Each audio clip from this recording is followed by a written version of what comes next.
দুপুরের আড্ডাতে আমি শ্রী প্রশান্ত। আজকে রক্ত সঞ্চালন তথা ব্লাড সার্কুলেশন নিয়ে দু চার কথা আড্ডায় থাকছে।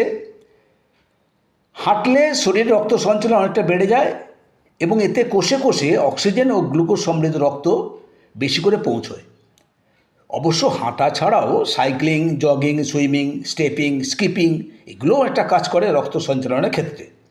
প্রশ্ন হলো, যে সকল মহিলারা বাড়ির ওই 30 ফুটের চৌহদ্দির মধ্যে দিন কাটান, সাংসারিক কাজকর্ম, পূজার্চনা, টিভি দেখা ইত্যাদি নিয়ে থাকেন, সকালে বা বিকালে হাঁটতে যান না, তাদের এই সমস্যাটা বেশি করে দেখা যায়। That is blood circulation problem. আমরা প্রায় সকলেই জানি ব্লাড সার্কুলেশন তথা রক্ত সঞ্চালন সঠিকভাবে হওয়াটা কতটা জরুরি, কিন্তু জেনেও আমরা উদাসীন। কারণ অলসতা, কিছুটা বিলাসিতা। এমন মহিলা আছেন যাদের সকালে বা বিকালে হাঁটতে যাওয়ার মতো অবকাশ বা সময় নেই। তারা কি করবেন? আরে তাদের জন্যই তো আজকের আড্ডা। ওয়াকিংয়ের সাথে স্ট্রেস কমা বা ইমিউনিটির সরাসরি সম্পর্ক আছে বলেই এটা জরুরি। আগেকার দিনে উঠোনযুক্ত বাড়িতে বসবাস করতেন আমাদের পূর্বপুরুষরা, এবং প্রতিদিন বাড়ির মহিলাদের উঠোন পেরিয়ে পায়খানা, বাথরুম, রান্নাঘরে যেতে হতো। এগুলো বসবাস করার বাড়ির সাথে যুক্ত থাকতো না। শুধু তাই নয়, বাড়িতে যাতে সেভাবে জীবাণু প্রবেশ করতে না পারে তার জন্য বাইরের কোনো লোক এলে বৈঠকখানায় বসতে দেওয়া হতো উঠোনের ওপারে, অর্থাৎ রিসেপশনের জন্য হেঁটে বৈঠকখানা যেতে হতো, যেটাকে তখনকার দিনে বলা হতো সদর ঘর বা বাইরের ঘর।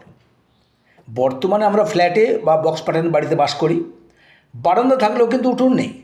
বসবাস করা ঘরগুলোর সাথেই কিন্তু বাথরুম, পায়খানা, রান্নাঘর এবং ড্রয়িং রুম। তাই হাঁটা মানে এ ঘর ও ঘর। যাদের হাঁটতে যাওয়ার মতো পরিস্থিতি নেই তারা বাড়িতে 10-15 মিনিট অন্তত আকু টুইস্টারে টুইস্ট করুন। প্রথম দুদিন ব্যালেন্স করতে সময় লাগবে, তারপর অভ্যেস হয়ে যাবে।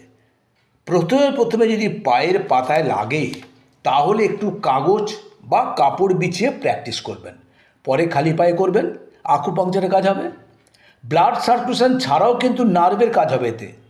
যদি তাতেও প্রবলেম থাকে, বয়স্ক মহিলাদের ব্যালেন্স করতে যদি অসুবিধা হয় তাহলে বডি ম্যাসেজার ব্যবহার করুন। ব্লাড সার্কুলেশন বেড়ে স্বাভাবিক হয়ে যাবে। ব্লাড সার্কুলেশন সঠিক না হলে কী কী প্রবলেম হয় সেটা নিয়ে আজকে আর নয়, অন্য একদিন আড্ডায় আসবো, আলোচনা করব। আজ এখানেই শেষ করছি। ছোট্ট একটা ইনফরমেশান, আকু টুইস্টার 300 টাকা থেকে শুরু, বডি ম্যাসেজার 600 টাকা থেকে শুরু। বিরাট কিছু বাজেট নয়। এটা যেমন দোকানে কিনতে পাওয়া যায়, আবার অনলাইনে আনানো যায়। Do as you think best. আজকের আলোচনা এখানে শেষ করলাম। চ্যানেলটা সাবস্ক্রাইব করে আমাদের সঙ্গে থাকুন, প্রতিটা পর্বে থাকুন, দেখতে থাকুন এবং শুনতে থাকুন। আপনাদের সকলের সুস্থতা কামনা করে এখানেই শেষ করছি। ভালো থাকবেন, সুস্থ থাকবেন।